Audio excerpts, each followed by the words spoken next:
বিসমিল্লাহির রহমানির রহিম। আসসালামু আলাইকুম। আমার তিতা কথায় আপনাদেরকে স্বাগত। কেমন আছেন সবাই প্রিয় দেশবাসী? জানি কেউই ভালো নেই, তবুও জানতে চাওয়া, কোনো না কোনোভাবে আপনাদের সমবেতায় সমবেথিত হওয়ার চেষ্টা। জাতীয় ষড়যন্ত্রের নাম 5ই আগস্ট 2024। যে ষড়যন্ত্র জাতীয় জীবনে এনে দিয়েছে এক অসহনীয় দুর্ভোগ, দুর্দশা। যাদের সর্বাঙ্গে ব্যথা, তাদের মলম লাগাবো কোথা? তবুও কিছু অপ্রিয় সত্য কথা না বললেই নয়। 5ই আগস্ট যদি আমাদের জাতীয় জীবনে না আসতো, আমরা জানতেই পারতাম না আমরা কি হারিয়েছি, আমরা কি ভুল করেছি আমরা বুঝতে পারতাম না। আমরা জানতে পারতাম না কে প্রকৃত দেশপ্রেমী। মাননীয় প্রধানমন্ত্রী জননেত্রী শেখ হাসিনা কতটা দেশপ্রেমী ছিলেন, আর আমাদের সুশীলের আড়ালে কত গুপ্ত পাখি প্রেমী ছিল।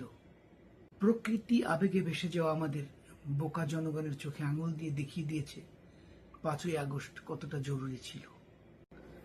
মাননীয় প্রধানমন্ত্রী জননেত্রী শেখ হাসিনা দেশি বিদেশি ষড়যন্ত্রকারী, দলের ভিতরে লুকিয়ে থাকা ষড়যন্ত্রকারী, দল বিক্রি করে খাওয়া নেতাদের কারণে বেশ ক্লান্ত ছিল।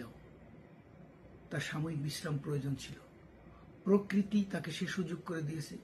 মহান রব্বুল আলামিন তাকে জীবিত রক্ষা করে তাকে সেই বিশ্রাম নেওয়ার সুযোগ করে দিয়েছেন।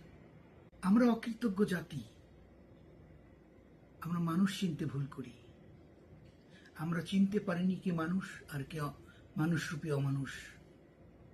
আমরা হিরে চিনতে ভুল করেছিলাম, কাচের টুকরোকে হিরে ভেবেছিলাম। আজ সেই কাচের আঘাতে জাতীয় জীবন রক্তে ক্ষত বিক্ষত। গত 17 বছর দেশে যে কোনো সমস্যা ছিল না তা কিন্তু না, কিন্তু কিসের অভাব ছিল? কিসের প্রলোভনে আমরা এই অপরাধগুলো সংগঠিত করলাম?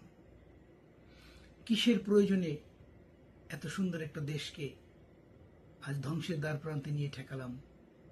কেন আমরা এই জঙ্গিবাদকে বাহাবা দিলাম? আমাদের কিসের অভাব ছিল? কিসের লোভে আমরা পথভ্রষ্ট হলাম?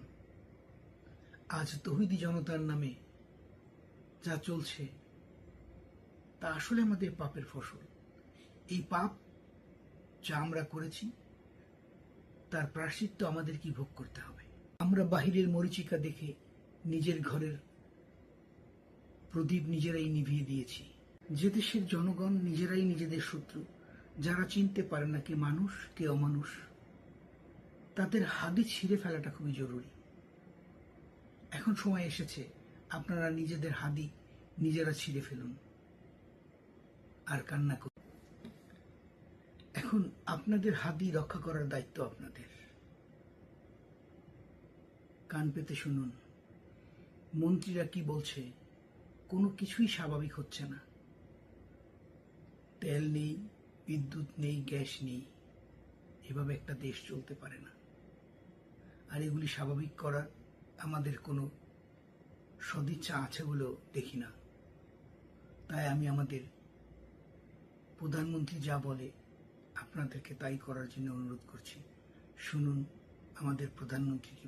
বিদ্যুতের দাম দিনকে দিন প্রতি মাসে মাসে দুই বা তিনবার করে বিদ্যুতের দাম বাড়ছে, সারের দাম বাড়ছে, জিনিসপত্রের চাল ডাল তেল নুনের দামের কি অবস্থা এটি আপনারা উপস্থিত প্রতিটা মানুষ খুব ভালোভাবে জানেন।